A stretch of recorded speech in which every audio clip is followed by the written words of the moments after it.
మీ ఎలాంటి వ్యాపార ప్రకటనలకైనా వెంటనే మా ఛానల్ సంప్రదించండి. అందరికీ నమస్కారం. నేను శిరీష. ఈరోజు మనతో పాటు ఉన్నారు ప్రముఖ ఆధ్యాత్మికవేత్త జ్యోతిష పండితులు డాక్టర్ రవిశంకర్ శర్మ గారు. గురుగారితో మాట్లాడదాం. గురుగారు నమస్కారం. నమస్తే. గురుగారు, ఈ నూతన సంవత్సరం 2026లో మీనరాశి వారికి ఎలా ఉండబోతుందంటారు? ఎలాంటి జాగ్రత్తలు తీసుకోవాలంటారు? మీనరాశి వారికి ఈ సంవత్సరం సానుకూలమైనటువంటి ఫలితాలతో పాటు కొన్ని నిరాశాజనకమైనటువంటి ఫలితాలు కూడా ఉన్నాయి. రెండు మిక్స్డ్గా ఉంటాయి. ఎందుకంటే ఈ రాశిలో ఉండేటువంటి వారికి గురువు యోగకారకమైనటువంటి స్థానాల్లోకి జూన్లో మారుతున్నాడు. మొదటి 6 నెలల పాటు వచ్చినప్పటికీ లోహమూర్తిగాను చతుర్థంలో ఉండబోతున్నాడు. దాని యొక్క ప్రభావం అనేది ఈ రాశిలో ఉండేటువంటి వారికి ఉంటుంది. అదేవిధంగా జన్మరాశిలో శనిగ్రహ సంచారం జరుగుతున్నది. ఏలినాటి శని ప్రభావం అనేది ఉంది. ఈ రాశిలో ఉండేటువంటి వారికి జూన్ నుంచి కొంచెం రిలీఫ్ అనేది పొందగలుగుతారు. మెయిన్గా ఫైనాన్షియల్గా కొంచెం అనుకూలంగా ఉంటుంది. వ్యాపారంలో కొంచెం గాడిలో పడటం, కొత్త వ్యాపారాలు ఆరంభించాలని చెప్పి ఒక ఆలోచనలోకి రావటం అనేది జరుగుతుంది. కానీ ఫస్ట్ 6 మంత్స్తో పాటు ఈ రాశిలో ఉండేటువంటి వారికి జాబ్ పరంగా స్ట్రెస్ అనేది ఉంటుంది. జన్మరాశిలో శనిగ్రహ సంచారం జరుగుతున్నప్పుడు మానసికమైనటువంటి కొన్ని బాధలు కలగటం, ఆరోగ్యపరంగా వయోవృద్ధుల జాగ్రత్తలు అనేవి తీసుకోవాలి.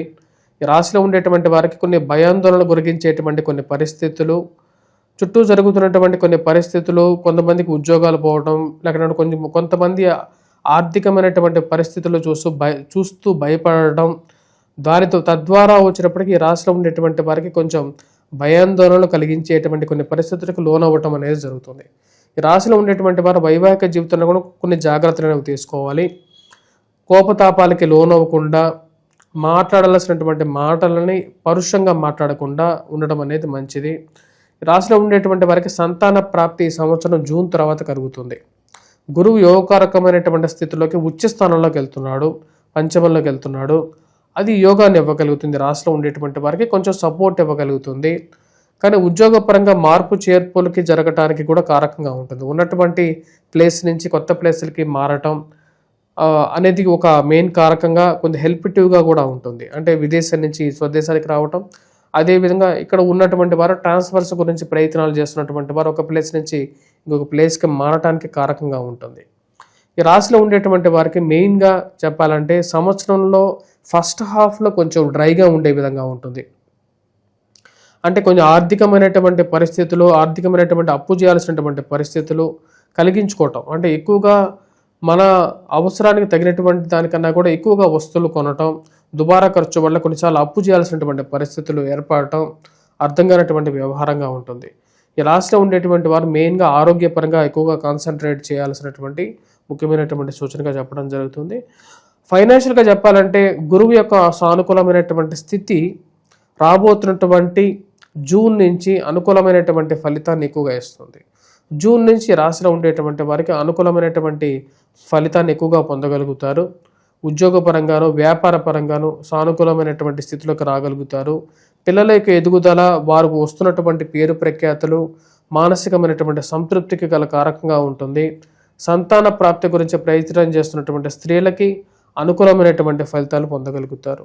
వివాహ ప్రయత్నం గురించి కూడా ఎవరైతే వివాహం చేసుకోవాలని చెప్పి చేస్తున్నటువంటి వారి ప్రయత్నాలు రేపు రాబోతున్నటువంటి జూన్ తర్వాత నుండి కొంచెం గాడిలో పడగలుగుతాయి. కొన్ని సంబంధాలు రావటం, ఆ సంబంధాల్లో కొంచెం బిజీగా పెరగటం అనేది జరుగుతుంది. ఈ రాశిలో ఉండేటువంటి వారికి మెయిన్గా చెప్పాలంటే ఆరోగ్యపరంగా మరియు అదేవిధంగా ఖర్చు పరంగా దుబారా ఖర్చు ఏదైతే ఉందో ఆ దుబారా ఖర్చు కొంచెం తగ్గటానికి కూడా రేపు రాబోతున్నటువంటి జూన్ నుంచి ఉంటుంది. అంటే ఫస్ట్ హాఫ్లో కొంచెం డ్రైగా ఉన్నప్పటికీ కూడా సెకండ్ హాఫ్ నుంచి కొన్ని విషయాలు సమతుల్యాన్ని పాటించి వాటిని ముందుకు తీసుకెళ్ళగలుగుతారు. అవి అనుకూలమైనటువంటి ఫలితాలు కూడా ఇవ్వగలుగుతాయి. ఈ రాశిలో ఉండేటువంటి వారికి ఆర్థికమైనటువంటి చిక్కులు ఏవైతే ఉన్నాయో ఆ చిక్కులు, సమస్యలు, ఎవరిని నమ్మాలి ఎవరిని నమ్మకూడదు అర్థం కానటువంటి వ్యవహారంగా తయారవుతుంది. ఎవరికన్నా చెప్పి నమ్మి ఏదైనా ఒక వ్యవహారం చెప్తే వారు మళ్ళీ 10 మందికి చెప్పి మిమ్మల్ని గేలి చేసేటువంటి వారు కొంతమంది తయారవుతారు. అప్పుల్ని ఇచ్చినటువంటి వారికి అప్పులు తిరిగి వస్తాయా రాదా అనేటువంటి ఒక భయాన్ని కలిగించేటువంటి పరిస్థితులు శని ఇవ్వగలుగుతాడు. మరియు అదే విధంగా వచ్చినప్పటికీ ఉద్యోగపరంగా కూడా కొన్ని భయాందోళనలు కలుగుతూ ఉంటాయి. ఈ రాశిలో ఉండేటువంటి వారికి వీటన్నిటి నుంచి ఎప్పుడు ఒక రిలీఫ్ వస్తుంది అనేటువంటి ఒక విషయాన్ని మనం చూసినట్లయితే జూన్ నుంచి కొంచెం రిలీఫ్ పొందగలుగుతారు. మీ మీద మీకు ఒక నమ్మకాన్ని, కమాండబుల్ పొజిషన్లోకి రాగలుగుతారు. ముఖ్యంగా గురుగారు, విద్యార్థులకు ఎలా ఉండబోతుంది అంటారు? విద్యార్థులకి జూన్ నుంచి అనుకూలంగా రాబోతుంది. అప్పటి వరకు కాన్సన్ట్రేట్ చేయలేక కొద్దిగా కష్టసాధ్యమైనటువంటి పరిస్థితులకు లోనవుతున్నటువంటి వారు, ఇంట్లో జరుగుతున్నటువంటి పరిస్థితులు మీరు మైండ్లో పెట్టుకొని కాన్సన్ట్రేట్ చేయలేనటువంటి వారు కూడా జూన్లోకి మళ్ళీ ట్రాక్లోకి తెచ్చుకోవడానికి, వారి యొక్క ఎడ్యుకేషన్ని కరెక్ట్గా ఒక స్పీడప్ చేయడానికి ఎక్కువగా చేసేటువంటి ప్రయత్నాలు సఫలిస్తాయి. సబ్జెక్ట్లో కూడా కాన్సన్ట్రేట్ చేయగలుగుతారు. ముఖ్యంగా గురుగారు రైతులకు ఎలా ఉండబోతుంది అంటారు మరి? రైతులకి సంవత్సరం గత సంవత్సరంతో పోల్చుకుంటే కొంచెం బెటర్గా ఉంటుంది, కొంచెం రిలీఫ్ ఉంటుంది, కొంచెం డబ్బులు కళ్ళారా చూడగలుగుతారు. పోయింది ఏదో అయిపోయింది, ఇక మీదట బాగుండాలి అనేటువంటి ఆలోచనలోకి వస్తారు. అలాగే గురుగారు ఈ సినీ రంగంలో ఉన్న వారికి, రాజకీయ రంగంలో ఉన్న వారికి ఎలా ఉండబోతుంది అంటారు? ఈ సంవత్సరం రాజకీయ రంగంలో ఉండేటువంటి వారికి గత సంవత్సరంతో పోల్చుకుంటే ఈ సంవత్సరం బాగుంటుంది. 2025లో అసలు ఏమీ చూడలేనటువంటి పరిస్థితి మీన రాశి వారి పరిస్థితి.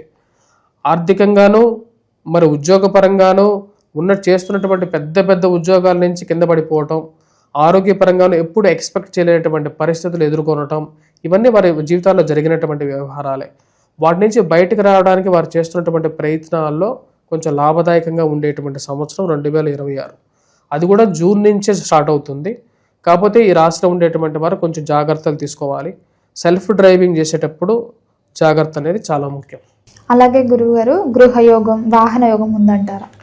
ఈ సంవత్సరం వీరు గృహయోగం గురించి చేసేటువంటి వారికి జూన్ తర్వాత వాళ్ళ మనసులో ఉన్నటువంటి కోరిక అనేది నెరవేరుతుంది. తండ్రి గారికి ఆరోగ్యపరంగాను కొంచెం అస్వస్థతకు గురవ్వటం, కొంచెం బాధ కలిగించేటువంటి కొన్ని పరిణామాలు ఏర్పడుతూ ఉంటాయి. తండ్రి తరపు బంధువుల విషయంలో కూడా అటువంటి పరిస్థితులు అనేవి గోచరిస్తూ ఉన్నాయి. ముఖ్యంగా గురువుగారు విదేశాలకు వెళ్ళాలని చాలా మంది అనుకుంటారు. సో విదేశ యోగం ఉందంటారా మీనరాశి వారికి? ఈ సంవత్సరం మీనరాశి వారికి చాలా టఫెస్ట్ పీరియడ్గా ఉంటుంది ఈ సంవత్సరం. కాబట్టి కొన్ని జాగ్రత్తలు తీసుకోవాలి. విదేశీ ఆఫర్లు కాకుండా విదేశంతో పంపిస్తానని చెప్పి మోసపోవటానికి కారకంగా ఉంటుంది, కాబట్టి జాగ్రత్తగా ఉండాలి. సో కాబట్టి ఎవరైనా సరే విదేశానికి పంపిస్తానన్నప్పుడు డబ్బులు తీసుకొని పంపించేటువంటి వారి విషయంలో జాగ్రత్తగా ఉండండి. అక్కడ బంధన యోగంలాగా ఇరుక్కుపోయి అటు రాలేక ఇటు ముందుకు వెళ్ళలేక ఇంట్లో వాళ్ళకి అప్పులు చేసి ముందుకు వెళ్ళినటువంటి వారి పరిస్థితి విషయంలో జాగ్రత్తగా ఉండాల్సినటువంటి ముఖ్యమైనటువంటి సూచన. అలాగే గురుగారు ఎవరైనా ఓన్ బిజినెస్ స్టార్ట్ చేయాలనుకుంటే మీనరాశి వారికి ఏ బిజినెస్ బాగుంటుంది అంటారు? ఈ సంవత్సరం మీనరాశి వారికి కొత్త బిజినెస్ అంత ప్రిఫరబుల్ కాదు. మెయిన్గా స్టార్ట్ చేయాలనుకున్నా సరే జూన్ నుంచి గాడిలో పెట్టడానికి ప్రయత్నం చేయండి. ఒక క్లియర్ పిక్చర్ వచ్చిన తర్వాత స్టార్ట్ చేయడం మంచిది.